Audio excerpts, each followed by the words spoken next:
where we will need to be self-sufficient.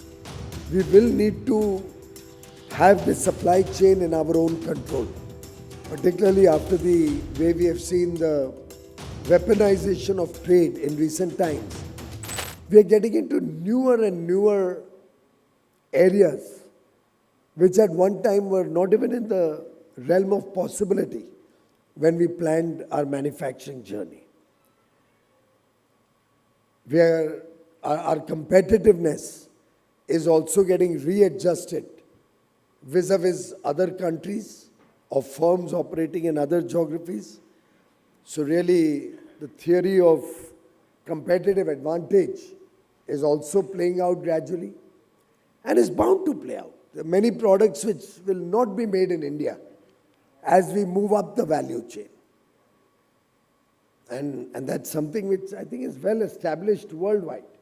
Gradually, you will have specialization, you will have economies of scale, you will have the advantage of skilled or well-trained manpower or talent playing up on the nature of manufacturing. We will see how the global dynamics shift. So there may be a product we are very good at today, but maybe 10 years later, somebody else may do a better job than India in a particular field. And we, on the contrary, may diversify to something else. And it is those nimble economies, nimble companies within such economies, which will survive to tell another story or live for another day. Those who remain in their cocoon of low competition, protected economies, will gradually start fading out. And therefore, the need of the hour is that we focus on innovation, we focus on understanding where the chinks in our armor are. There will be many products where we will need to be self-sufficient. We will need to have the supply chain in our own control, particularly after the way we have seen the weaponization of trade in recent times. It's important, at the cost of repetition, and I will have to repeat it many times, I think, because I still don't see that sense of urgency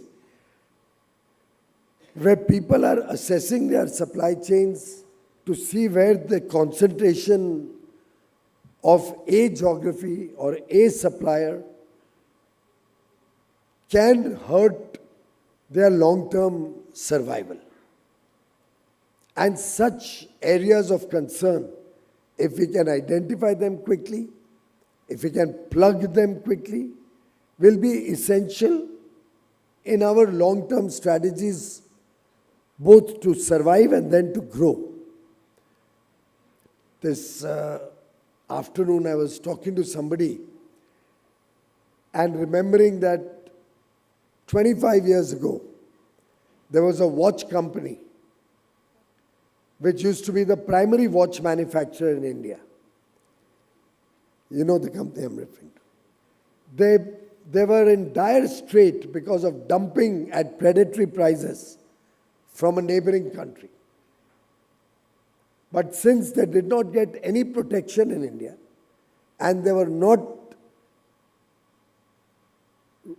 accepted by the people of India for their higher cost, we've landed up in a situation for almost 10 years until Titan came into prominence, where we had no watch manufacturing in India. That same company went to the neighboring country and started manufacturing and supplying to India. This afternoon in Parliament, a colleague and I were talking about it. Now, maybe at that point of time, it was only watches. We could still live with it. But imagine if in your supply chain, a particular product is not permitted to be exported or not available at any point of time for your use. It could cripple an entire operation, an entire business model would be at the mercy of your source of supply, country or company. And therefore, we will have to have a twin-edged approach. One, focusing on where we have a comparative advantage over the others. And two, where we need to decouple and be strategically autonomous and have end-to-end control on our supply chains.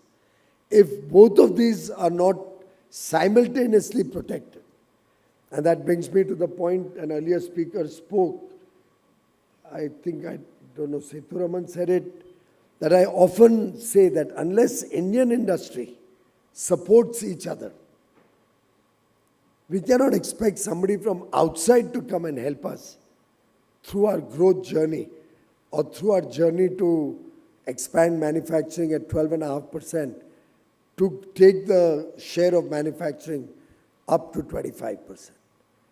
And mind you, as manufacturing grows, services will simultaneously also grow faster.